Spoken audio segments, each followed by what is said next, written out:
Kasaysayan ng panitikang Pilipino sa panahon ng mga Espanyol. Gaano kahalagang matutunan natin ang kasaysayan ng panitikan sa panahon ng mga Espanyol? Una, ang pagkaunawa sa kultura at tradisyon ng ating mga ninuno.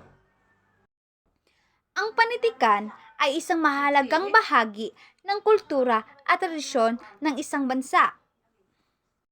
Ang pag-aaral na ito ay makakatulong sa atin na mas maunawaan ang ating mga ninuno at kanilang mga karanasan sa ilalim ng pananakop ng mga Espanyol. Pangalawa, ang pagkilala sa ating identidad bilang mga Pilipino. Ang panitikang Pilipino sa panahon ng mga Espanyol ay nagpapakita ng ating pagiging Pilipino at kung paano tayo nag-involve bilang isang bansa.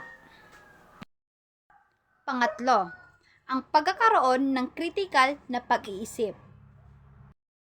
Ang pag-aaral ng kasaysayan ng panitikan ay maaaring magbigay sa atin ng kakayahang mag-isip ng kritikal at mapanuri na makakatulong sa atin na mas maunawaan ang kasalukuyang sitwasyon at gumawa ng mga mabuting desisyon para sa kinabukasan.